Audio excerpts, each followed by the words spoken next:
Good morning, everyone. Good Good morning, Assalamu alaikum. Good morning.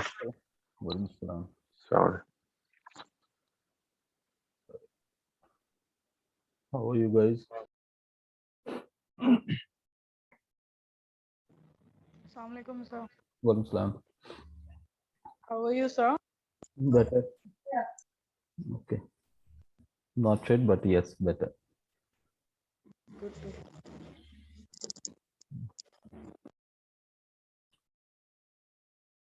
All right, guys. So we'll start with today's session that is related to search engine optimization. I understand that most of you might have completed that page by page optimization or meta tags and other things. Okay. So we will be discussing first about various components of SEO, and then we'll try to see what to be done on the website to make it happen. So I'll be sharing my PPT with you guys.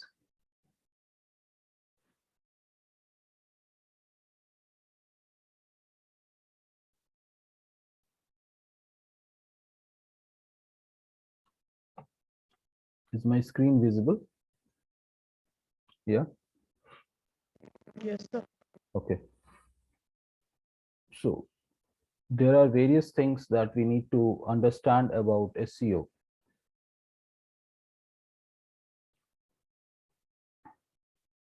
About first we will go with overview, then we will go little more detail.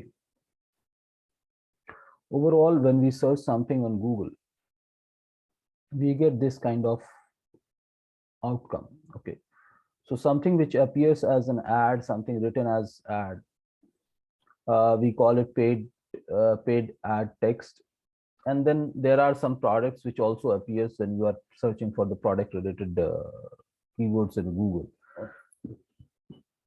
So product ads and text ads, these are the two things which will appear. At the same time, there are other things also that will appear. Apart from ads, below that, whatever it comes where ads is not written, we call it natural ad, and that is the outcome of search engine optimization.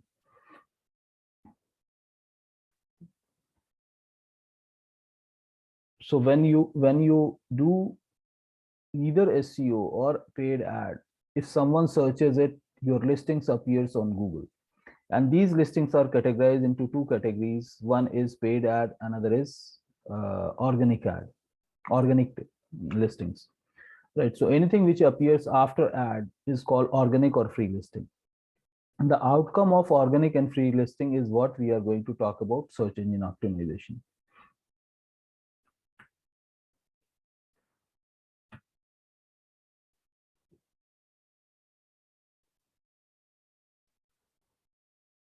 Now, overall, when we look into the component, I'm like when we try to see the user behavior on any of a page, it comes with reverted L size. So that mean to say user focus more on left top corner, and then followed by that they slowly and slowly come down till mid of the page. The moment you go little lower, attention by users, यानी user आपके ads को, आपके listings को, अगर आप ऊपर की तरफ हैं, लेफ्ट साइड टॉप कॉर्नर्स के अंदर अगर आप अवेलेबल हैं, in the sense product ad में भी थोड़ी सी विजिबिलिटी कम आ जाती है, which appears sometimes right side of the, और Google my business which appears right side of the page, right, तो वहां पे भी विजिबिलिटी थोड़ी कम होती है, बट फिर भी जितना ज्यादा आप ऊपर हैं उतना ज्यादा फोकस रहता है, और जब फोकस ज्यादा रहता है तो वही चांसेस रहते हैं कि people will click on your ads or your listings more often in comparison to listings which are coming either the downside of the page or on subsequent pages, right? तो ये एक यूजर बिहेवियर है जो left side के image को define कर रहा है.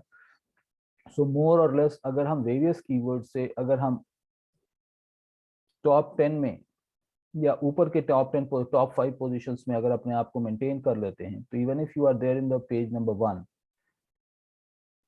with a particular keyword, but on 10th position and you are on 4th or 5th position, the number of clicks that you will get will be completely different. I'm like, ऊपर जितना आप रहेंगे उतना ज्यादा आपको क्लिक्स ज्यादा मिलेंगे, visibility ज्यादा मिलेंगी और आपके इंक्वायरीज ज्यादा रेज होंगे. सो इसलिए हमको वेरियस कीवर्ड कॉम्बिनेशन के साथ ये कोशिश करना चाहिए कि हमारा वेबसाइट ऊपर की तरफ ज्यादा आए.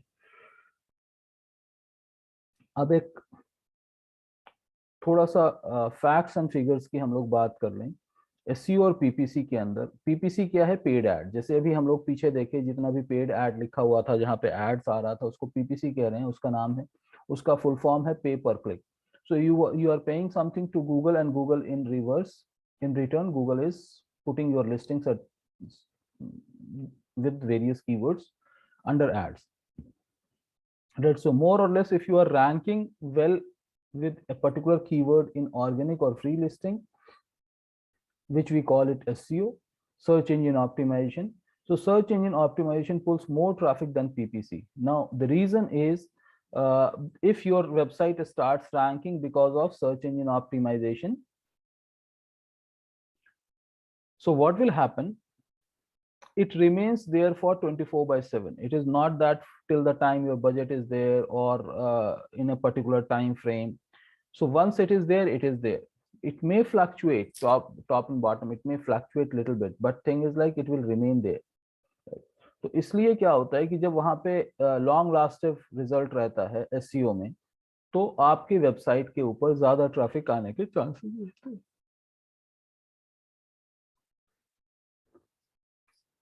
Your website pulls more traffic in comparison to PPC.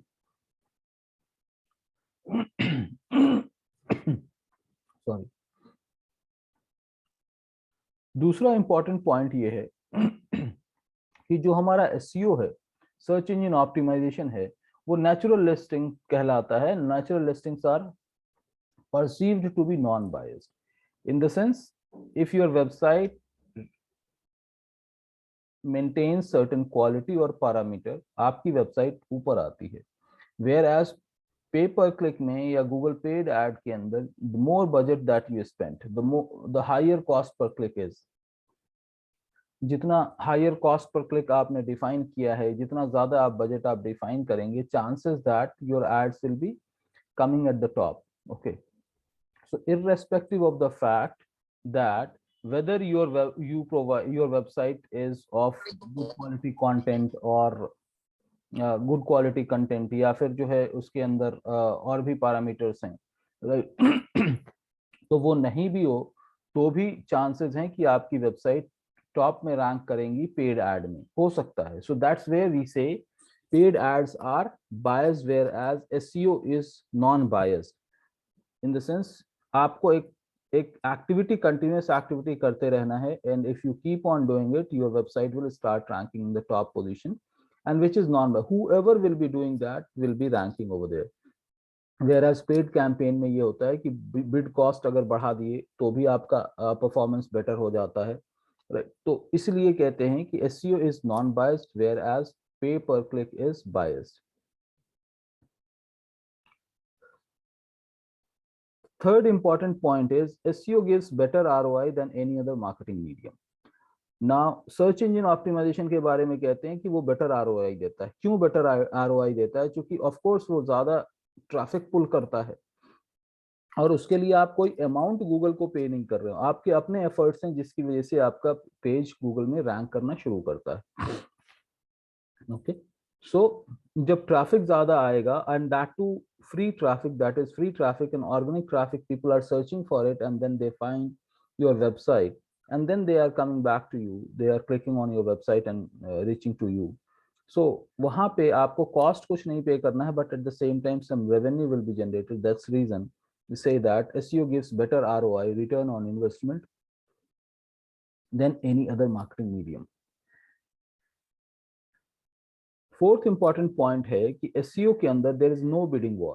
Bidding war किसको कहते हैं? कि for example कि मैंने अपने पेड ऐड के लिए एक कीवर्ड के लिए 50 रुपीज बिड किया है, कोई दूसरा कस्टमर, तो कोई दूसरा क्लाइंट आता है या कोई दूसरा सप्लायर आता है या मैन्युफैक्चरर आता है अगर वो अपने बिड वैल्यू को 50 की जगह पे 75 कर देता है या 60 कर देता है, तो चांसेस ये हैं कि इवन इफ उसका प्रोडक्ट क्वालिटी कैसा भी हो, चीजें कैसी भी हो, बट चांसेस हैं कि उसका वेबसाइट 50 वाले से ऊपर टेक्स्ट, वो जो ऐड आएगा उसके अंदर परफॉर्म होगा, राइट। तो यहाँ पे वहां पे बिड वैल्यू, बिड वॉर होता है कि अगर कोई 20 बिड किया है तो अगर उससे ज्यादा अगर कोई बिड कर रहा है, 25 है या 30 है तो उससे ऊपर आएगा, 40 है उससे ऊपर आएगा, 70 है उससे ऊपर आएगा।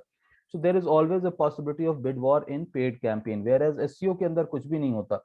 You have to maintain certain steps and if it ranks based on Google algorithm, Google के पैरामीटर के हिसाब से वो सही रैंक कर रहा है, तो वो वहां पे ऐसा नहीं हो सकता है कि जो है कोई पे किया एक्स्ट्रा और उसका ऊपर की तरफ चला गया। So it is not going to happen like that, but at the same time quality of content, quality of page load time and image कैसा आपने अपलोड किया है, वो सारी चीजों के पैरामीटर के हिसाब से एसईओ का परफॉर्मेंस आपका बेटर होता है। But there is no question of paying more amount to Google and then you start ranking, right. Fifth important point is it helps to create an online brand. Mean to say, जब आपका ad continuously एक particular keyword से या set of keyword से Google के top position पे rank कर रहा होता है, तो विजिबिलिटी बढ़नी शुरू हो जाती है और आपका ब्रांड एस्टैब्लिशमेंट शुरू होता है। So SEO helps a lot in terms of creating online brand. तो ये जो एक स्लाइड है, जो कि एक normal slide which talks about broader difference between search engine optimization and pay per click, search engine optimization and Google ads.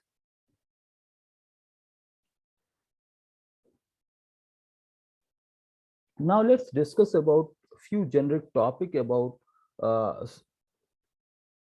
how much time it takes to see SEO results.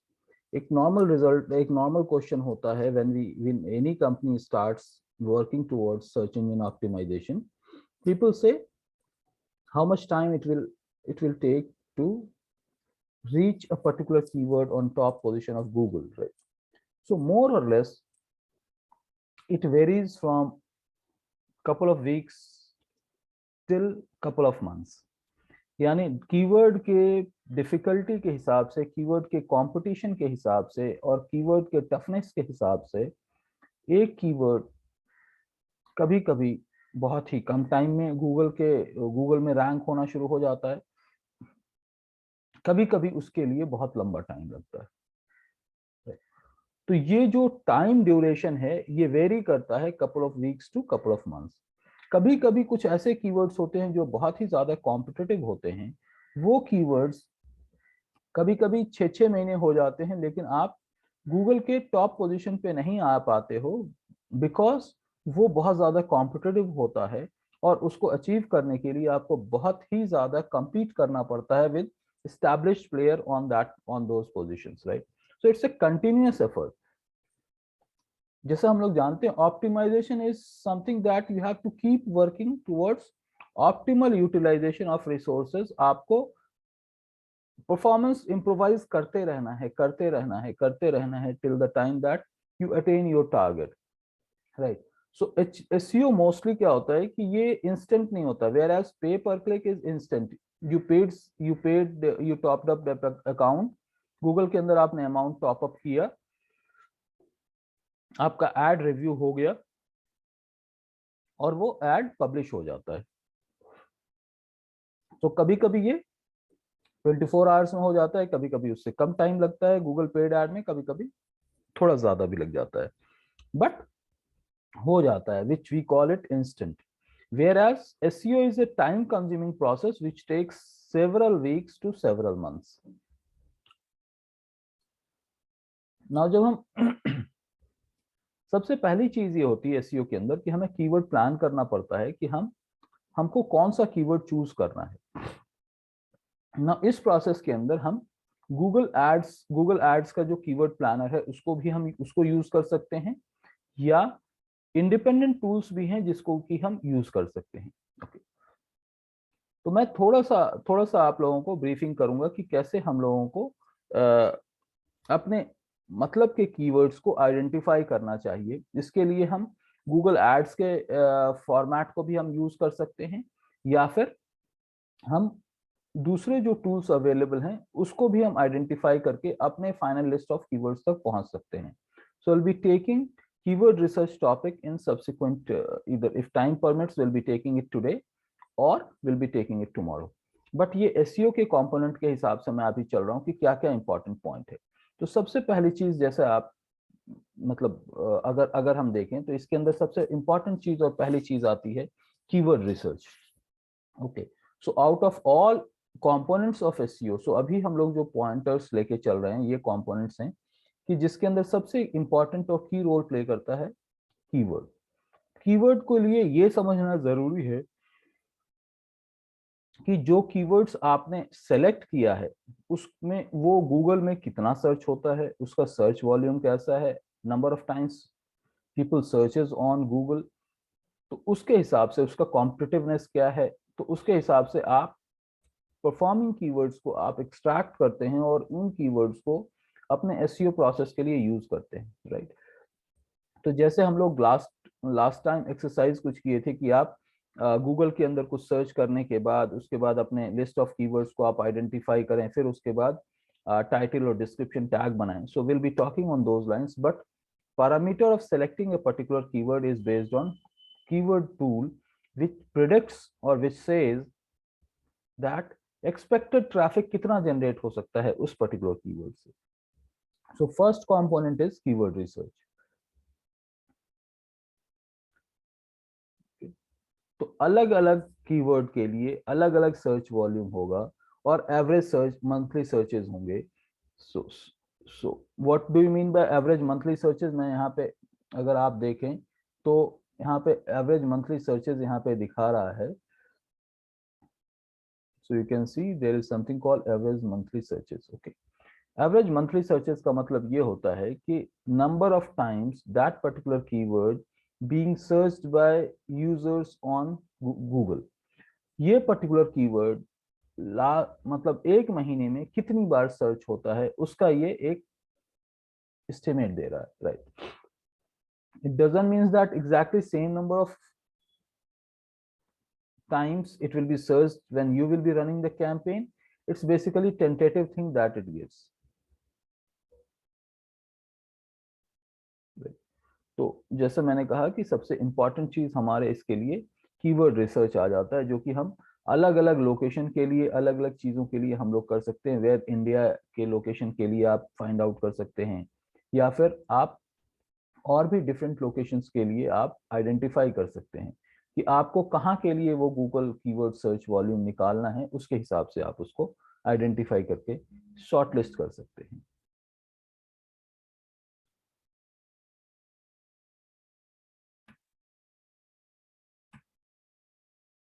Right, तो सबसे पहली चीज हमारे सामने आया कि हम keyword की बात की। उसके बाद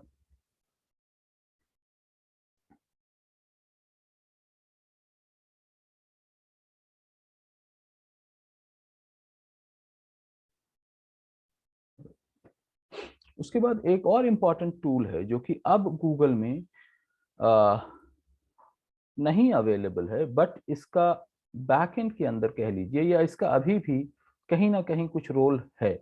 सो ये जबकि एक तरह से कहिए कि ये खत्म हो चुका है, जिसको हम पेज रैंक कहते हैं, right. So when we used to have Google tool bar, जिस टाइम में माइक्रोसॉफ्ट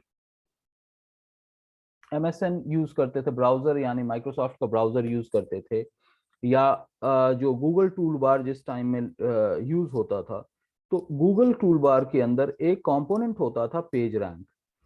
ठीक है, आप यहाँ पे देखेंगे, यहाँ पे एक कंपोनेंट आ रहा है पेज रैंक का, which is now it is not available, but इसका आज भी कुछ ना कुछ रेलेवेंस और इंपॉर्टेंस है इन terms of maintaining page quality.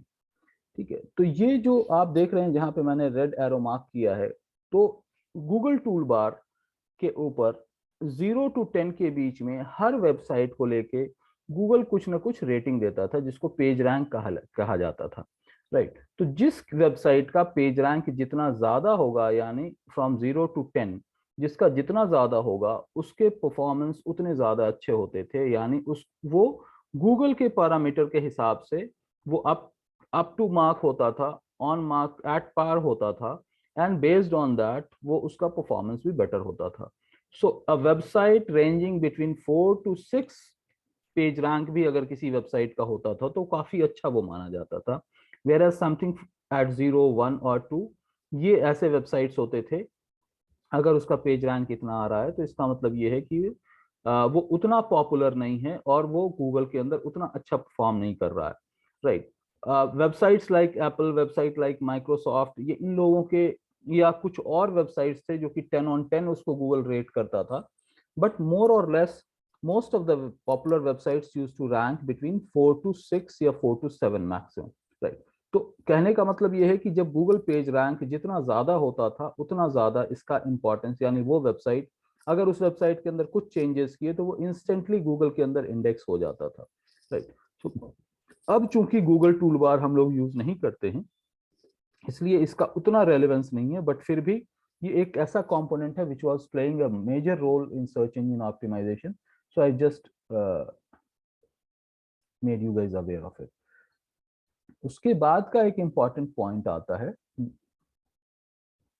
जिसको कहते हैं नंबर ऑफ पेजेस, सॉरी, कितनी ज्यादा वेबसाइट से ये लिंक है। तो आप सबसे पहला कंपोनेंट एसईओ का हम लोगों ने कीवर्ड रिसर्च देखा, उसके बाद हमारा पेज रैंक आया जो कि अभी वर्किंग फॉर्मेट में नहीं है, but page quality of Google which is important for search engine optimization. Now third important point is link. Link का मतलब ये होता है कि एक पर्टिकुलर वेबसाइट, फॉर एग्जांपल अगर आपकी एक वेबसाइट है वो कितने वेबसाइट से लिंक्ड है, how many websites are linked to that particular website, उस वो आइडेंटिफाई करना इसलिए जरूरी होता है कि जितना ज्यादा बैकलिंक्स, यानी आपकी वेबसाइट पे लिंक दूसरी वेबसाइट से आपकी वेबसाइट को ट्रैफिक आ रहा होगा या लिंक्स आ रहे होंगे, उतना ज्यादा आपकी वेबसाइट पॉपुलर होगी और उसका भी सर्च इंजन ऑप्टिमाइजेशन के अंदर बहुत ज्यादा इंपॉर्टेंट रोल प्ले होता है। सॉरी। तो उस चीज को आइडेंटिफाई करने के लिए हमको गूगल में एक जो भी सर्च बार आता है वहां पे हमको टाइप करना होगा लिंक कोलन, जिस वेबसाइट का भी हम लिंक्स आइडेंटिफाई करना चाहते हैं कि कितने लिंक्स इस वेबसाइट से कनेक्टेड हैं।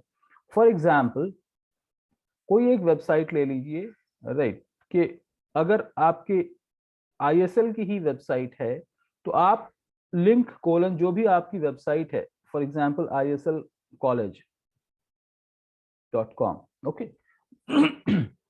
तो जितनी वेबसाइट से ये पर्टिकुलर वेबसाइट लिंक्ड होंगी वो सारी की लिस्टिंग यहाँ पे आएंगी, राइट। तो इससे ये पता चलता है कि आपकी वेबसाइट कितनी ज्यादा पॉपुलर है। तो पॉपुलैरिटी ऑफ द वेबसाइट या एसईओ के अंदर एक पैरामीटर उसके लिंक बैक्स भी होते हैं, यानी back linking of that particular website is also going to play major role. तो ये बैकलिंक भी, यानी जब आपकी वेबसाइट लॉन्च हो जाती है तो आपको कंटिन्यूअस एफर्ट्स करने होते हैं कि आप ज्यादा से ज्यादा वेबसाइट से आपको लिंक बैक मिले। वो आर्टिकल सबमिशन फॉर्मेट में हो सकता है, वो कोई प्रेस रिलीज फॉर्मेट में हो सकता है, या किसी और वेबसाइट पे आप अपनी वेबसाइट के बारे में सबमिशंस करेंगे। तो ये जो है ऑफ पेज का पार्ट है, बट जितना ज्यादा लिंक आपकी वेबसाइट पे आएगा उतना ज्यादा आपको आपकी वेबसाइट पॉपुलर होगी और आपकी वेबसाइट ज्यादा अच्छा गूगल में रैंक करेगी। ओके, सो नेक्स्ट इंपॉर्टेंट, यानी in the sequence, first is keyword, second is page quality, third is link, right, then it comes. और ये जब आप सर्च करते हैं लिंक कोलन, जो यूआरएल मैंने बताया वो वहां पे आपको दिख के आ जाएगा कि कितने वेबसाइट्स उस पर्टिकुलर कितने वेबसाइट से लिंक बैक हो रहा है और गूगल वहां पे लिस्टिंग्स बता देता है। यहाँ पे एग्जांपल मेक माई ट्रिप का है, तो अगर हम चाहें तो हम लोग उस वेबसाइट के कितने वेबसाइट से वो लिंक बैक है वो हम देख सकते हैं। और इसके रियल टाइम एग्जांपल अगर हम लोग देखना चाहें तो हम देख सकते हैं।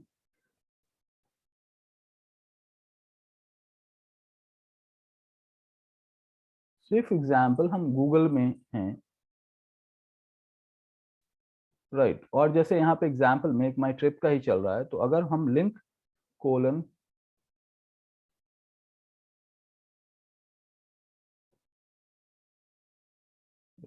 तो यहाँ पे जितने वेबसाइट्स उससे कनेक्टेड होंगे वो आपको निकल के आएंगे। Okay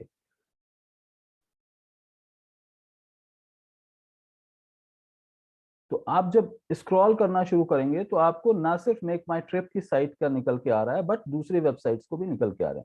so it actually gives you some idea about कितना ज्यादा वो पर्टिकुलर साइट पॉपुलर है और कितना ज्यादा कितने कितने वेबसाइट से वो वेबसाइट लिंक्ड है। राइट तो ये लिंक आइडेंटिफाई करने के लिए एक प्रोसेस है कि उसको एक्सटर्नल वेबसाइट से, अब यहाँ पे आप देखें जब हमने सर्च किया था तो वहां पे ये भी आ रहा था कि internal website in the sense जो सब डोमेन आ रहे थे उसको भी चूंकि गूगल एक एक्सटर्नल प्लेटफॉर्म मानता है, तो बहुत सारे साइट्स क्या करते हैं वो अपनी ही वेबसाइट पे सब डोमेन क्रिएट करते हैं सो दैट उसको उसका भी वेटेज मिले। राइट तो ले दे के ये है कि जितनी ज्यादा वेबसाइट से आपकी वेबसाइट लिंक्ड होंगी उतना ज्यादा आपको बेनिफिट मिलेगा। तो एक पैरामीटर ये भी आइडेंटिफाई करने का होता है कि उस पर्टिकुलर वेबसाइट का लिंकिंग कैसा है, लिंक बैक्स कैसे हैं। तो अगर या तो आप अपनी वेबसाइट के लिए करना चाहते हैं तो भी आप आइडेंटिफाई कर सकते हैं, या फिर कभी कभी आप कॉम्पिटिटिव एनालिसिस कर रहे हैं कि भाई हमको ये देखना है कि हमारा कॉम्पिटिटर कहाँ कहाँ लिस्टेड है, so that you can also list your website on those places, because ये पूरा का पूरा प्रोसेस फ्री ऑफ कॉस्ट है, बट सिर्फ एफर्ट्स आपको लगाने पड़ेंगे। ओके तो एक इंपॉर्टेंट पॉइंट आता है लिंक का। उसके बाद आता है कि एक वेबसाइट के कितने पेजेस गूगल के अंदर इंडेक्स्ड हैं। फॉर एग्जाम्पल अगर एक वेबसाइट है जिसमें 100 पेजेस हैं, और जब आप गूगल में उस चीज को आइडेंटिफाई करते हैं और वहां पे ये पता चलता है कि आपके सिर्फ 65 पेजेस इंडेक्स हैं, so what happens for rest of the 35 pages your activity will start so that all those 35 pages will be indexed by Google। उस चीज को आइडेंटिफाई करने के लिए जो आपको टैग यूज करना है या गूगल में देखने के लिए कि कितने पेजेस आपकी वेबसाइट एक पर्टिकुलर वेबसाइट का कितना पेज गूगल में इंडेक्स है, उसके लिए आपको साइट कोलन वेबसाइट यूआरएल जो भी है, .in है, .com है, .org है, या जो भी है, तो आप साइट कोलन वेबसाइट यूआरएल आप डालोगे तो आपकी वेबसाइट के जितने पेजेस गूगल में इंडेक्स हैं उसका डिटेलिंग यहाँ पे आ जाएगा। तो ये सिर्फ over a period of time, यानी इनिशियली मुमकिन है आपका एक भी पेज लिस्टेड ना हो, बट जैसे जैसे आप एसईओ करना शुरू करेंगे धीरे धीरे करके आपके पेजेस इंडेक्स होने शुरू हो जाते हैं, और फिर उससे ये बेनिफिट मिलना शुरू हो जाता है कि आपको ये पता चल जाएगा कि कौन कौन सी वेबसाइट्स गूगल पे लिस्टेड हैं और कब कब लिस्टेड हुई वो, और उसके बाद कौन सी वेबसाइट कौन सा पेज अगर लिस्ट नहीं है तो उसके लिए आपको एक्टिविटी करना होता है। उसी तरह से उसका ये भी एडवांटेज है कि अगर आप किसी कॉम्पिटिटर को देख रहे हैं तो उसकी वेबसाइट कितनी लंबी है, कितनी बड़ी वेबसाइट है, और उसके कितने पेजेस गूगल में इंडेक्स हैं। तो जितने ज्यादा वेब पेजेस आपकी वेबसाइट पे होंगे उतना ज्यादा चांस है कि आपके मल्टीपल पेजेस गूगल के साइट में इंडेक्स होगा, गूगल के क्राउलर में, गूगल के डेटाबेस के अंदर इंडेक्स हो जाएगा। तो जितने मल्टीपल पेजेस इंडेक्स होंगे तो मल्टीपल पेजेस के परफॉर्मेंस आपके एसईओ के अंदर आएंगे। ओके तो ये भी एक पैरामीटर है एसईओ के परफॉर्मेंस को चेक करने के लिए, लिंक चेक करने के लिए है, फिर साइट के कितने पेजेस आपके इंडेक्स हैं वो चेक करना है, और उसके बाद हमको ये पता चलता है कि ओवरऑल एक साइट का आज की डेट का स्टेटस क्या है। तो ये चीजें हमको कंटिन्यूस प्रोसेस पे करते रहना। अगर आप अपनी वेबसाइट का कंटिन्यूस एसईओ कर रहे हैं तो कंटिन्यूस प्रोसेस पे आपको इसको चेक करते रहना है कि आपके कितने लिंक बैक्स मिले हैं, किस किस वेबसाइट पे से आपको लिंक बैक्स मिले हैं, या फिर आपके वेबसाइट के कितने पेजेस गूगल के अंदर इंडेक्स हो रहे हैं। तो ओवरऑल अगर हम देखें तो हमारा जो एसईओ है वो दो कंपोनेंट के अंदर बटा हुआ है, एक ऑन पेज है और एक ऑफ पेज है।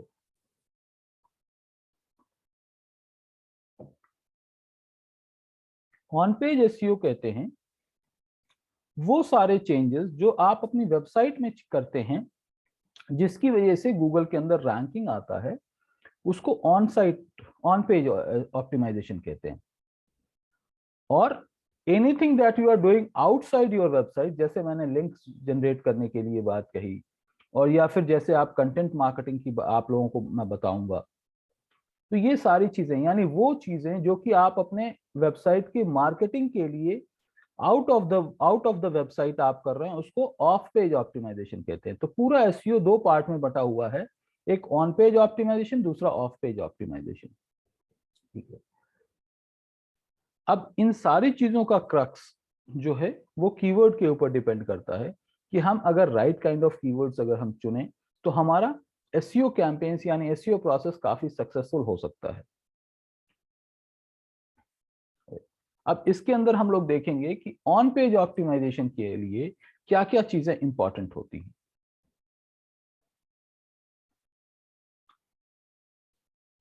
फॉर एग्जाम्पल, आप कोई भी वेबसाइट अगर ओपन करेंगे, ठीक है, तो आपको इस फॉर्मेट में, ठीक है, तो अगर अगर अगर आप क्रोम में जब ओपन करते हैं, तो चूंकि क्रोम के अंदर मल्टीपल टैब के अंदर आपको बहुत ही छोटा सा ऑप्शन आता है, जिसके अंदर देखना थोड़ा सा मुश्किल हो जाता है, बट फिर भी जो हम लोगों ने टाइटल और डिस्क्रिप्शन अपलोड किया था, आप लोगों ने किया था विक्स साइट पे, तो वो कहाँ पे पब्लिश होता है। So guys who are related with computers और प्रोग्रामिंग का नॉलेज होगा, उनके लिए ये वो अवेयर होंगे, बट मैनेजमेंट वाले शायद उनको कोडिंग के लेवल पे या वो कहाँ पे अपीयर होगा नहीं पता होगा। तो भी ये हम लोग समझ लें कि टाइटल टैग जो कि मेटा टैग का सबसे इंपॉर्टेंट रोल प्ले करता है, वो नॉर्मली ब्लू बार के अंदर, अगर हम माइक्रोसॉफ्ट एक्सप्लोरर यूज कर रहे हैं तो ब्लू बार के अंदर, क्रोम यूज कर रहे हैं तो भी आपको ये दिख के आएगा कि वो सबसे ऊपर जब आप टैब के ऊपर माउस लेके जाते हैं तो वहां पे आपको दिख के आ जाएगा। राइट, देखता हूं अगर वो पॉसिबल हुआ तो हम लोग देख लेंगे उसको। फॉर एग्जाम्पल, अगर मैं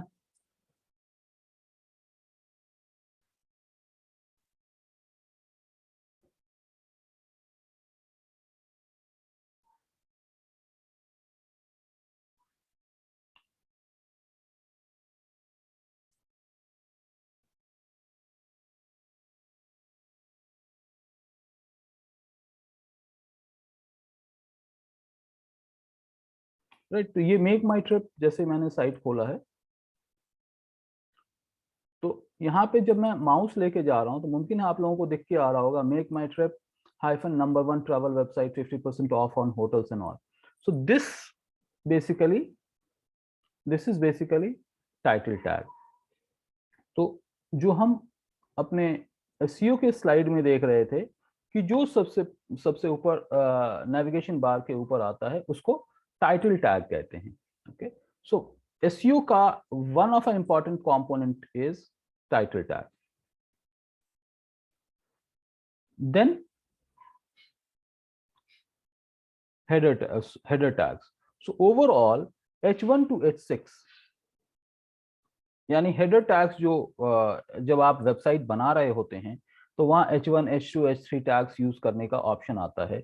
तो header tag also plays very vital role in terms of performance of SEO, जो जितना ज्यादा बेटर परफॉर्म करेगा। राइट, तो इससे पहले वाले स्लाइड में जैसे हम देखे थे, सबसे एक चीज है मेटा टैग्स। मेटा टैग्स के अंदर कीवर्ड्स इस तरह से डिस्प्ले हो जाते हैं और डिस्क्रिप्शन सोर्स कोड में डिस्प्ले होता है, जो अगर आप व्यू सोर्स कर रहे हैं अपने पेज का तो वहां आता है, या जैसे आप लोगों ने विक्स में डिस्क्रिप्शन अपडेट किया, वो डिस्क्रिप्शन है जो कि once your website gets indexed in Google, title और डिस्क्रिप्शन आता है। तो फर्स्ट चीज इस पूरे प्रोसेस के अंदर हमारे लिए है मेटा टैग्स। सेकेंड हमारा है हेडर टैग। यहाँ पे आपको H1 और H2 टैग का यहाँ पे हम दिखा रहे हैं। तो हेडर टैग भी बहुत ज्यादा इंपॉर्टेंट रोल प्ले करता है।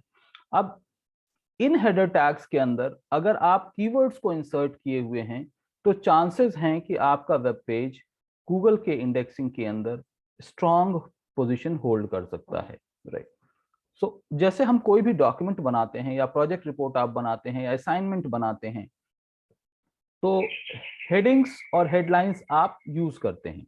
राइट। सो वो हेडिंग और हेडलाइन को हेडर टैग कहते हैं। और जब आप HTML लेवल पे कोडिंग कर रहे होते हैं तो वहां पे आपको ये चीज आता है कि आप H1 और H2 टैग, H6 टैग्स तक आप यूज कर सकते हैं।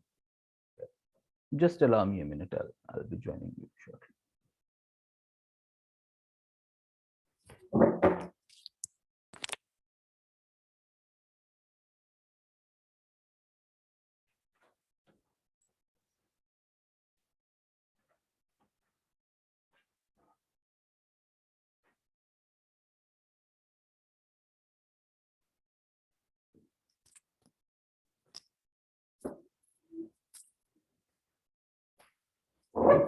ऑलराइट।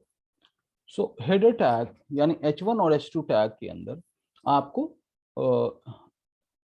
यूज करना है अपने वेब पेजेस के ऊपर। तो आप लोगों ने जो भी वेबसाइट का स्ट्रक्चर बनाया है वहां पे आप हेडर टैग्स को भी इंसर्ट कर सकते हैं। और इस इंसर्ट कर सकते नहीं, इंसर्ट करना चाहिए for better performance of search engine optimisation. Okay, तो जो कीवर्ड्स हैं वो भी आपके हेडर टैग के अंदर होना चाहिए, but it should look like it's a complete, it's a kind of header. ऐसा ना हो कि कीवर्ड स्टफिंग जिसको कहते हैं कि हम सिर्फ कीवर्ड डाल दें तो उससे भी आपका परफॉर्मेंस नहीं इंप्रूव होगा। बट जैसे हम कोई डॉक्यूमेंट बना रहे होते हैं, प्रोजेक्ट रिपोर्ट बना रहे होते हैं, तो उसके अंदर टाइटल हम डालते हैं, फिर उसके बाद इंट्रोडक्शन आता है, फिर उसके बाद और भी आपके सब हेडिंग्स आते हैं। So headings always defines that this page is talking about a particular kind of products और सर्विसेज। ओके, तो आपको हेडर टैग यूज करना होता है। मोस्टली जो कोडर हैं उनको ये आइडिया होगा कि header tags H1 to H6 tags होते हैं, लेकिन मोस्टली H1 और H2 टैग, जो header tag H1 tag is more important tag, probably आप लोग जानते होंगे। और हेडर 2 फॉन्ट साइज में थोड़ा सा वो छोटा होता है, राइट। तो आपको हेडर 1 और हेडर 2 टैग के को यूज करते हुए अपने वेबसाइट के ऊपर इन दोनों हेडर्स को आपको यूज करना चाहिए, using some of the relevant keyword as well.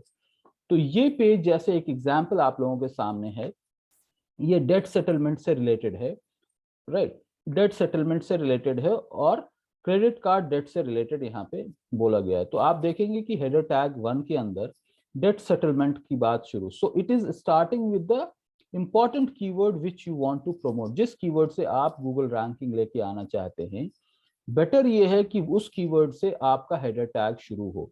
Whereas H2 tag के अंदर भी आप देखेंगे तो क्रेडिट कार्ड डेट और क्रेडिट कार्ड डेट सेटलमेंट की बात हो रही है, तो बोथ ऑफ हेडर टैग्स जो है उसके अंदर आपको ये वर्ड आपको यूज होता हुआ दिखेगा। ओके, तो हेडर टैग चूंकि बड़े फॉन्ट में होता है तो उसको बहुत लंबा आप नहीं लिख सकते, चूंकि वो फिर मल्टीपल लाइंस में ब्रेक होना शुरू हो जाता है। So it's better to put one single line for header tag, और header tag to H1 tag, और हेडर टैग 2 जो होता है वो थोड़ा सा फॉन्ट साइज में छोटा होता है, उसके अंदर आप 2 या 3 कीवर्ड्स आप यूज कर सकते हैं।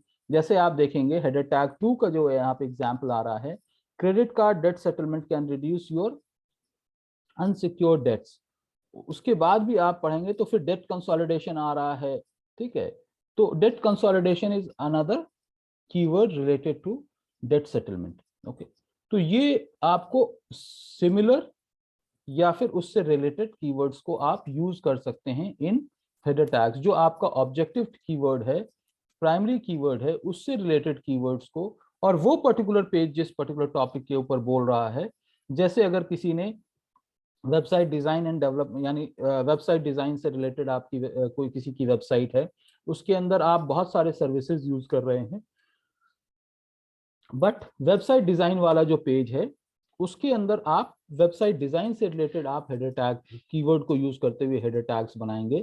जो आपका UI UX से रिलेटेड है उसके अंदर वो करेंगे। उसी तरह से अगर आप जो है स्कार्फ या अबाया या हिजाब की बात कर रहे हैं, तो हिजाब से रिलेटेड जो आपका पेज है उसके ऊपर हिजाब से रिलेटेड H1 टैग यूज करेंगे, और जो एक्सेसरीज से रिलेटेड है उस पर एक्सेसरीज से रिलेटेड करेंगे।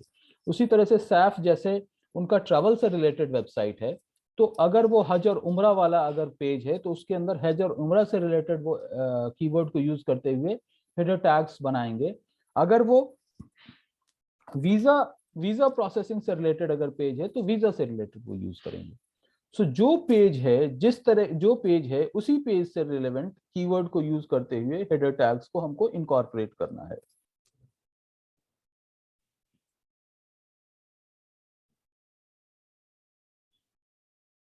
उसके बाद आता है कि आपको कंटेंट के अंदर भी कीवर्ड्स को यूज करना है and you have to maintain certain keyword density. Okay, तो गूगल के लिए एक प्रोमिनेंट सेइंग है कि कंटेंट इज द किंग। अगर आपकी वेबसाइट पे कंटेंट अच्छे हैं तो चांसेस, यानी अच्छे in the sense not only qualitative content but quantitative also, अगर length of content is more, chances कि आपका वो पेज जिसके अंदर ज्यादा कंटेंट है वो गूगल में ज्यादा अच्छा परफॉर्म करेगा in comparison to pages which are having less content. ठीक है, तो जब आप कंटेंट भी अपनी वेबसाइट के अंदर इनकॉर्पोरेट कर रहे हैं तो वहां पे आपको इंपॉर्टेंट कीवर्ड्स, जो कीवर्ड रिसर्च से आपने कीवर्ड को आइडेंटिफाई किया है, उस कीवर्ड रिसर्च के जरिए से आपको अपने कंटेंट के अंदर उन कीवर्ड्स को इनकॉर्पोरेट करना है। बिकॉज जब तक वो कीवर्ड आपके कंटेंट में नहीं आएगा, गूगल आपको उस पर्टिकुलर कीवर्ड से आपके वेबसाइट के कंटेंट को इंडेक्स नहीं करेगा। तो आप देखिए कि कीवर्ड रिसर्च कितना इंपॉर्टेंट रोल प्ले कर रहा है कि सबसे पहले आपको कीवर्ड आइडेंटिफाई करना है, फिर उसको टाइटल और डिस्क्रिप्शन के अंदर यूज करना है, and then you have to use it in header tag.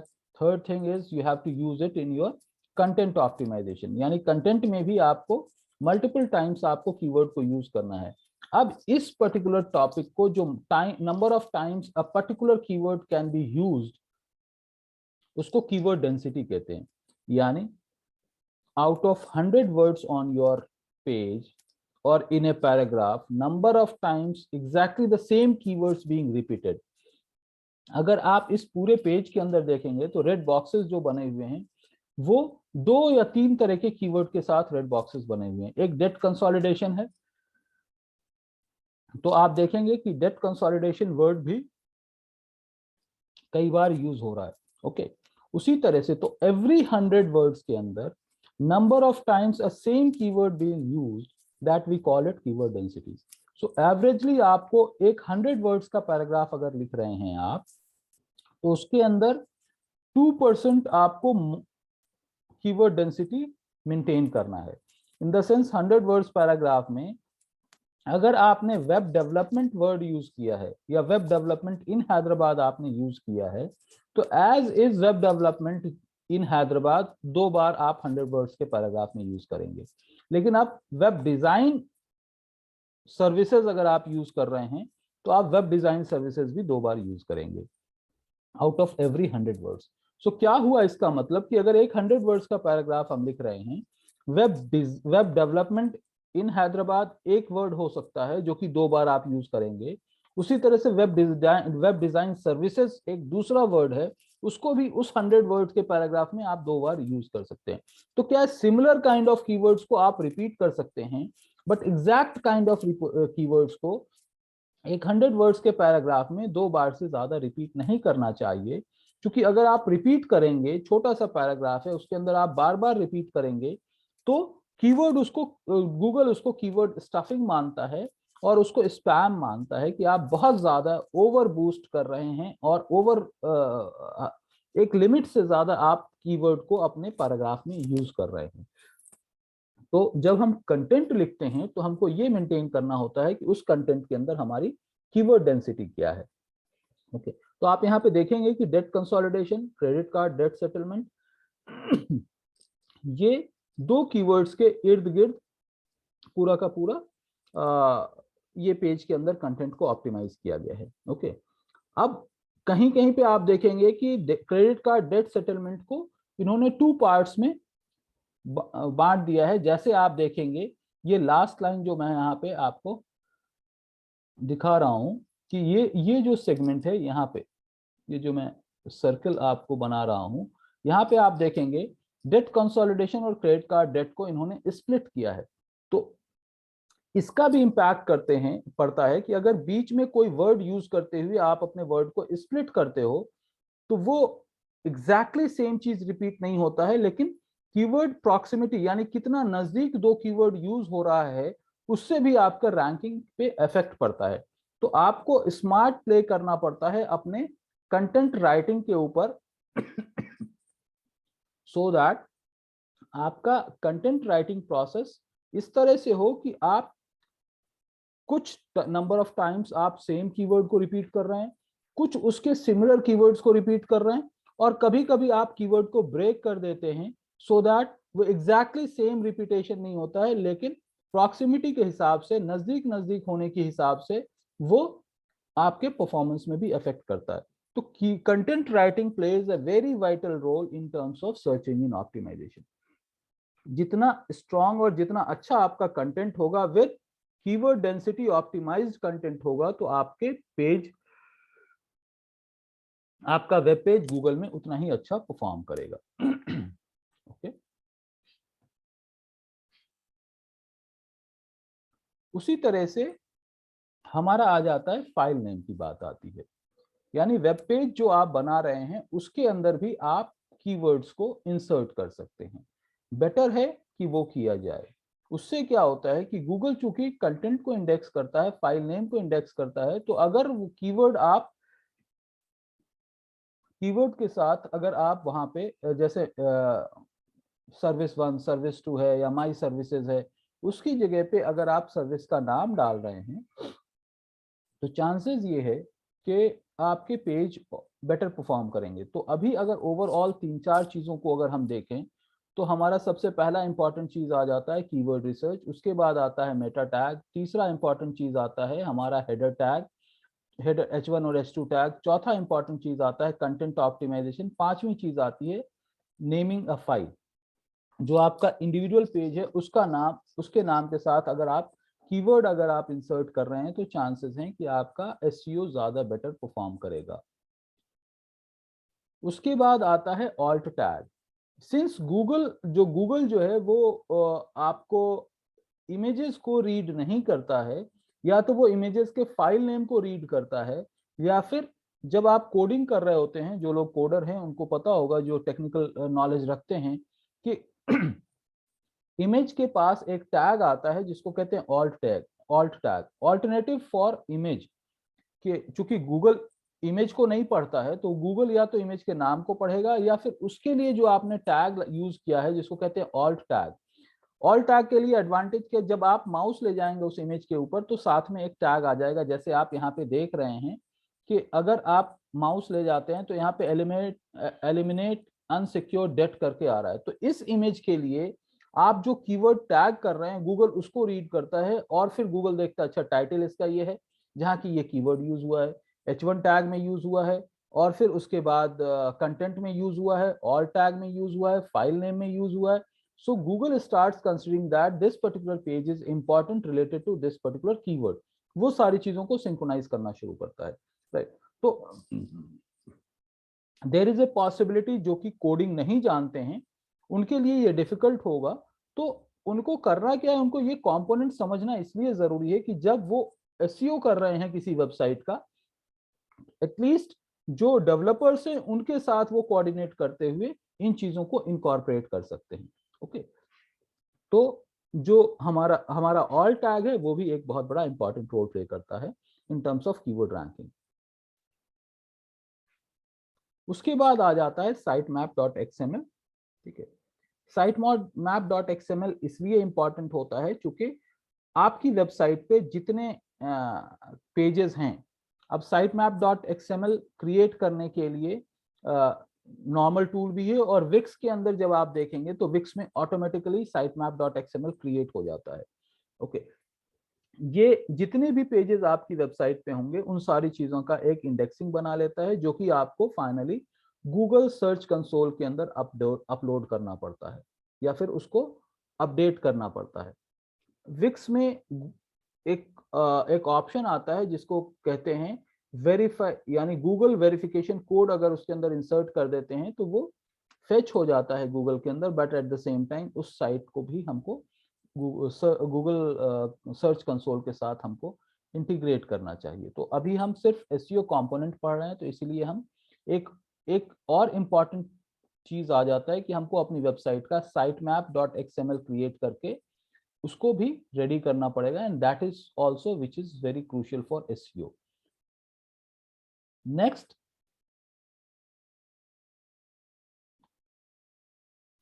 जो साइट मैप के बारे में जैसे मैंने बताया कि भाई उसके अंदर ये आ जाता है कि भाई frequency of updates and also at least when you submit this sitemap to Google ये समझता है कि आपकी वेबसाइट पे कितना फ्रीक्वेंट चेंजेस या कितना फ्रीक्वेंट कंटेंट अपडेट होगा.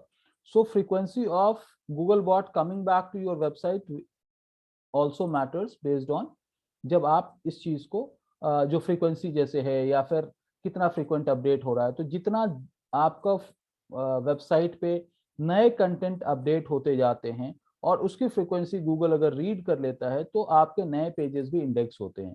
अब एग्जाम्पल के तौर पे देखते हैं कि न्यूज़ जो वेबसाइट्स होती हैं उसमें फ्रीक्वेंसी ऑफ चेंजेस बहुत इंस्टेंट होता है. तो Google understands that there are new content which are coming on every single moment.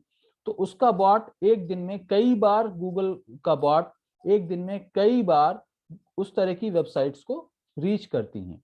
Where as दूसरी वेबसाइट जिनका कंटेंट शायद ही कभी महीने 2 महीने या साल भर में अपडेट होता है, तो उसकी फ्रीक्वेंसी ऑफ अपडेट्स चूंकि इतना पुअर होता है या इतना कम होता है, तो गूगल महीने में एक बार भी अगर इंडेक्स करता है तो उनको कोई खास अपडेट अगर नहीं नजर आया तो वो फेच करके वो चला जाता है. So more dynamic your website is more. So आप अगर रेगुलर आपकी वेबसाइट पे कंटेंट अपडेट हो रहा है तो आप अपने sitemap.xml को अपडेट करके गूगल के डेटाबेस के अंदर आप इंडेक्स करते जाएं, मल्टीपल टाइम्स आप उसको फेच कराते जाएं, सो दैट आपकी वेबसाइट पे गूगल बॉट फ्रीक्वेंट विजिट करेगा. ये थोड़ा सा टेक्निकल है. देयर इज अ पॉसिबिलिटी कि हम इसको प्रैक्टिस भी देखें, इसका प्रैक्टिस भी देख लेंगे कि साइट मैप क्रिएट करने के बाद हम गूगल में कैसे इसको अपडेट करते हैं, वो भी हम लोग करेंगे इसको.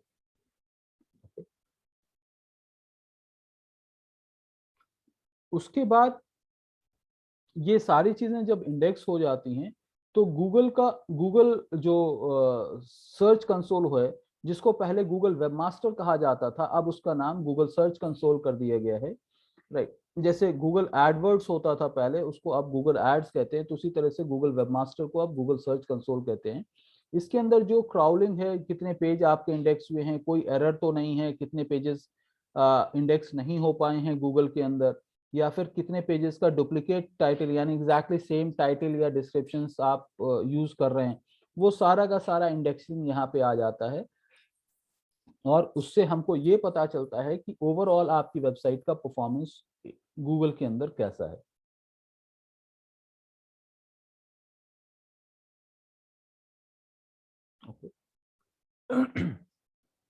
तो जब आप साइट मैप आप गूगल के अंदर सबमिट, गूगल सर्च कंसोल में सबमिट करते हैं, तो इस तरह से सक्सेस आ जाता है या फिर एरर आ जाता है, तो आपको उसके हिसाब से आपको फिर अपनी वेबसाइट के अंदर चेंजेस करने हैं, and then you have to upload it back.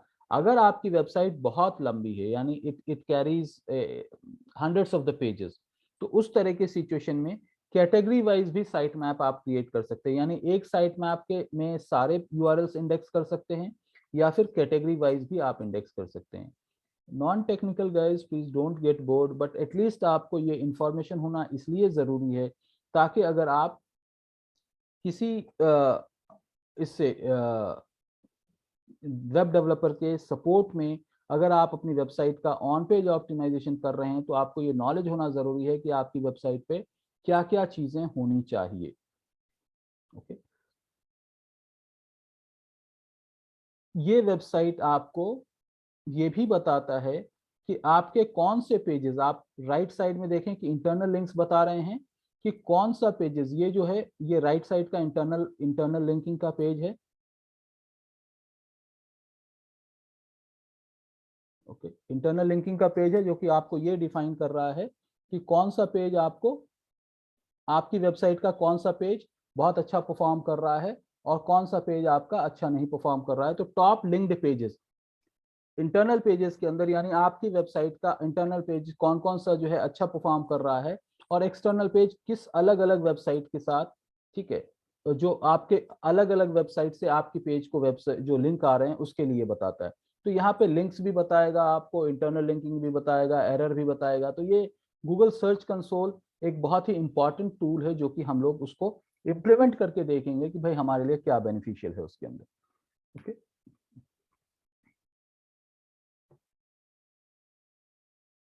जब ये सारी चीजें हमको रेडी करने का है, तो ओवरऑल अगर हम लोग देखें तो आज के जो टॉपिक था जिसके अंदर ऑन पेज और ऑफ पेज, यानी एक तो पहले शुरू में हम लोगों ने नॉर्मल ओवरव्यू हमने देखा कि एसईओ किसको कहते हैं, उसका बेनिफिट क्या है, एडवांटेजेस क्या है। फिर जब हम कंपोनेंट्स ऑफ एसईओ के अंदर आए तो उसके अंदर कुछ इंपॉर्टेंट चीजें आई कि आपको मेटा टैग्स यानी टाइटल और डिस्क्रिप्शन को आपको ऑप्टिमाइज करना है। दूसरा, आपको हेडर टैग देखना है। फिर हमको कंटेंट है, फिर वेबसाइट का यूआरएल है, फिर ऑल्ट टैग है। ओके, फिर साइट मैप डॉट एक्सएमएल हमको क्रिएट करना है, उसको हमें गूगल सर्च कंसोल के अंदर सबमिट करना है, और सर्च कंसोल के अंदर सबमिट करने के बाद हमारे पास डिटेलिंग आ जाते हैं। अब यहाँ तक जितनी चीजें हुई उसको ऑन पेज ऑप्टिमाइजेशन कहते हैं। क्योंकि ये सारा चेंजेस अभी तक आप अपनी वेबसाइट पे कर रहे थे, इसलिए उसको ऑन पेज ऑप्टिमाइजेशन कहते हैं। एक बार ही आपने अपनी वेबसाइट को रेडी कर लिया हर चीज से, अब क्या है, आप उसको ऑफ पेज यानी आप उसको मार्केट करना शुरू करेंगे, जिसको ऑफ पेज ऑप्टिमाइजेशन कहते हैं। उसके लिए आप डायरेक्टरी सबमिशंस करेंगे, जितने भी बिजनेस डायरेक्टरीज हैं, फ्री के जो बिजनेस डायरेक्टरीज गूगल पे अवेलेबल हैं, आप अपने इंडस्ट्री से रिलेटेड फ्री बिजनेस डायरेक्टरीज आप सर्च करेंगे गूगल पे, उसके वेबसाइट के लिंक्स निकलेंगे, आप अपनी वेबसाइट को वहां जाके सबमिट करेंगे। फिर आता है लोकल बिजनेस डायरेक्टरीज। तो लोकल बिजनेस डायरेक्टरीज हो सकता है हैदराबाद से रिलेटेड हो सकता है इंडिया से रिलेटेड हो सकता है तेलंगाना से रिलेटेड हो, या फिर बिजनेस स्पेसिफिक भी लोकल बिजनेस डायरेक्टरीज होती हैं ऑनलाइन, आपको वहां पे भी सबमिट करना है, राइट। उसके बाद येलो पेजेस, अगर कोई कुछ येलो पेजेस भी ऑनलाइन येलो पेजेस भी अवेलेबल हैं जो कि फ्री ऑफ कॉस्ट आप उसमें लिस्टिंग कर सकते हैं, तो आप वो भी करेंगे अपनी वेबसाइट का। ओके, तो ये स्टेप्स हैं, यानी 3 चीजें आ गई डायरेक्टरी ऑफ पेज ऑप्टिमाइजेशन के अंदर। 3 चीजें हैं, directory submission, local directory submissions और येलो पेजेस सबमिशंस हैं। ये इसके लिस्ट आपको खुद सर्च करना पड़ेगा गूगल में, और अपनी इंडस्ट्री से रिलेटेड लिस्ट को आपको क्रिएट करके वहां पे सबमिट करना पड़ेगा। अब आता है लिंक पॉपुलैरिटी डेवलपमेंट। थोड़ा सा टॉपिक है जिसको, अच्छा so it's 9:33 already, but link popularity development, इसके बारे में हम थोड़ा सा बाद में रिव्यू करेंगे। बट ओवरऑल ये होता है कि जितना ज्यादा आपका एक्सटर्नल लिंक यानी आपके दूसरी वेबसाइट से आपकी वेबसाइट को लिंक आएगा, उतना ज्यादा वेबसाइट आपका पॉपुलर होगा। तो ये भी एक कंटिन्यूस प्रोसेस है। इसीलिए आप देखें कि वेबसाइट के अंदर का चेंजेस वो भी एक कंटिन्यूस प्रोसेस है, इसलिए उसको ऑन पेज ऑप्टिमाइजेशन कहते हैं। और जो ऑफ पेज एक्टिविटी है जिसके अंदर डायरेक्टरी सबमिशंस हैं, येलो पेजेस सबमिशंस हैं, वो भी कंटिन्यूस एक्टिविटी है। ऐसा नहीं है कि एक दिन सबमिट किए 10 पेजेस के 10 के अंदर एक दिन सबमिट किए उसके बाद छोड़ दिए। हर दिन आपको थोड़ा थोड़ा काम करते रहना है, सो दैट आपकी वेबसाइट की पॉपुलैरिटी बढ़ती रहेगी। हर दिन आपको लिंक बिल्डिंग के लिए काम करना है। आप किसी बार्टर सिस्टम में जा सकते हैं, वेब मास्टर्स से अप्रोच कर सकते हैं, या फिर आप कंटेंट लिख के भी आप अपने वेबसाइट के लिंक्स को प्रमोट कर सकते हैं। तो लिंक बिल्डिंग एक्टिविटी हम eventually in subsequent discussions lectures के अंदर हम लोग देखेंगे। बट एक important point of page optimisation का लिंक बिल्डिंग भी है। ओके, नेक्स्ट इंपॉर्टेंट पॉइंट जो आता है वो आर्टिकल सबमिशंस आता है, कि हमको अपनी वेबसाइट से रिलेटेड नए नए आर्टिकल्स, टॉपिक बेस्ड आर्टिकल्स लिखना है, और जितने फ्री आर्टिकल प्रमोशन वेबसाइट्स हैं उस पे जाके अपने आर्टिकल्स को पब्लिश करना है। और एंकर टैग यानी कीवर्ड से आप लिंक बैक कर सकते हैं आप अपनी मेन वेबसाइट को, राइट। तो जितना ज्यादा आप आर्टिकल्स अपने पब्लिश करेंगे वो भी आपको हेल्प करता है आपकी वेबसाइट को प्रमोट करने के लिए। ओके, जो ब्लॉग्स अगर आपको क्रिएट करने हैं तो आप ब्लॉगर पे कर सकते हैं, वर्डप्रेस पे कर सकते हैं, आप और भी दूसरी वेबसाइट्स हैं जिसके ऊपर आप ब्लॉग्स बना के वहां पे भी आप अपने कंटेंट को पब्लिश कर सकते हैं। उसी तरह से आर्टिकल्स एंड वाइट पेपर्स हैं।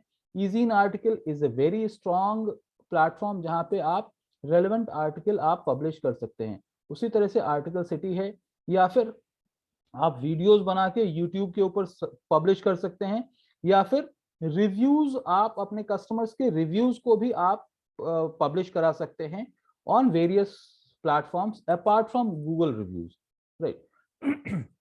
ये भी बहुत बड़ा रोल प्ले करता है ऑफ पेज ऑप्टिमाइजेशन के अंदर। जितना ज्यादा आपके रिव्यूज रहते हैं उतना ज्यादा स्ट्रेंथ बढ़ के आता है, और अगर आपकी रैंकिंग है तो रिव्यूज वाली वेबसाइट, यानी सिर्फ गूगल की ही रिव्यू नहीं, दूसरे दूसरे वेबसाइट पे भी अगर आपकी रिव्यूज हैं, येल्प पे है, राइट, येलोबॉट है, ये येल्प यूएस के अंदर काफी हेल्पफुल होता है, राइट। तो अगर अगर आपका रिव्यू वहां पे भी है तो वो पेज भी गूगल के अंदर इंडेक्स होना शुरू हो जाता है, राइट।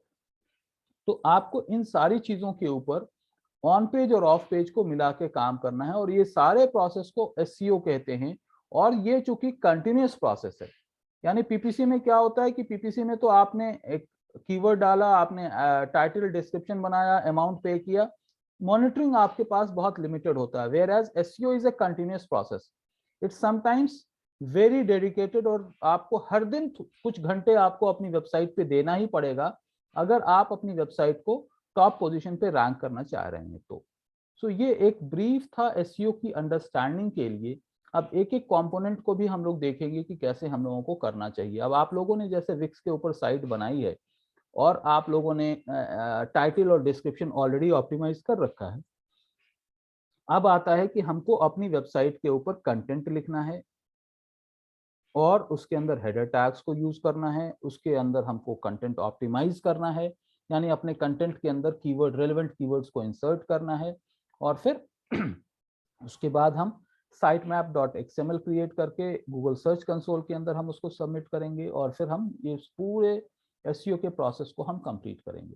तो जिनकी वेबसाइट पे मल्टीपल पेजेस हैं वो मल्टीपल कीवर्ड्स यूज करेंगे, और आप अपनी वेबसाइट को कीवर्ड यानी कंटेंट रिच बनाने के लिए क्या कर सकते हैं उसके बारे में हम लोग कल डिस्कस करेंगे। और फिर आज के रेफरेंस के हिसाब से ये पीपीटी मैं आप लोगों को ग्रुप में शेयर कर दूंगा ताकि आप लोगों के हैंडी हो, और फिर उसके हिसाब से आप अपनी वेबसाइट में क्या क्या चेंजेस कर सकते हैं या क्या क्वेश्चंस डेवलप हो रहे हैं वो हम लोग फिर सब्सिक्वेंट डिस्कशन में हम लोग डिस्कस करेंगे।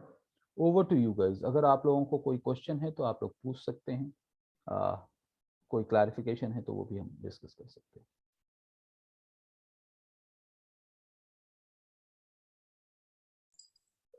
Sir, as per today's discussion, I have a question. Like, if there's a say, if there's a school who wants to want to build their website, and they approaches me or like you, as Right. you have an agency. Right. So, how much time will it take to do SEO optimization, particularly apart from website? First time SEO optimisation तो बहुत बहुत लंबा time नहीं लेगा। It will take shorter while only कि आप keyword research किया, आप टाइटल डिस्क्रिप्शन बनाए, कंटेंट ऑप्टिमाइज किए, हेडर टैग्स वगैरह आपने ऑप्टिमाइज किया, साइट मैप बनाया और सबमिट कर दिया। So it may not take longer time, but it is a continuous activity. So अगर आपको कोई एक वेबसाइट का एसईओ करना है तो ये मान के चलिए कि आपको कम से कम 3 से 6 महीने तो आपको करना ही करना है, right. Then you will start getting a strong hold on Google results, because ये free है तो यहाँ पे competition of ranking a particular website from a particular keyword is little difficult। तो इसलिए आपको continuous काम करना होगा। हो सकता है कि एक कीवर्ड को अचीव करने के लिए आपको 3-4 ब्लॉग लिखने पड़े, आपको आर्टिकल लिखने पड़े, फिर उस आर्टिकल के पेज को आपको प्रमोट करना पड़े। सो it is a continuous activity, and any SEO project has to be at least for 3 months time, और ऑप्टिमल टाइम फ्रेम जो है एसईओ प्रोजेक्ट का 6 मंथ्स का होता है। 3 to 6 मंथ्स का जो टाइम फ्रेम होता है, जहां कि आप चूंकि आपके 10 कीवर्ड होंगे, 15 कीवर्ड होंगे, 20 एक कीवर्ड पे तो काम नहीं करना है, ठीक है, तो आपके मल्टीपल कीवर्ड्स होंगे, तो उन सारे कीवर्ड्स को गूगल के टॉप पेज पे रैंक करने में आपको टाइम और एफर्ट्स लगाने पड़ते हैं। तो इसलिए, और आप एकाएक अगर आप करेंगे तो बहुत सारे पेजेस आपने अपडेट कर दिया, बहुत ज्यादा आपने सबमिशन गूगल में शुरू कर दिया, तो गूगल उसको आर्टिफिशियल पुशिंग समझता है, जिसको कि गूगल आपको फिर से आपको एक रिव्यू फॉर्मेट में डाल देगा कि इस कुछ something suspicious is going on. तो आपको नेचुरल और ऑर्गेनिक दिखने के लिए आपको स्लो, परसिस्टेंट और कंटिन्यूअस प्रोसेस के अंदर आपको जाना पड़ेगा, तभी जाके आपकी वेबसाइट रैंक कर पाएगी। तो ये टाइम कंज्यूमिंग प्रोसेस है, इसलिए डिजिटल मार्केटिंग का स्पेशली एसईओ का प्रोजेक्ट 3 to 6 मंथ्स का, नॉर्मल प्रोजेक्ट 3 to 6 मंथ्स का होता है, उससे कम का एसईओ का प्रोजेक्ट नहीं होता। Got it, sir. और किसी का कोई क्वेश्चन है तो बताएं।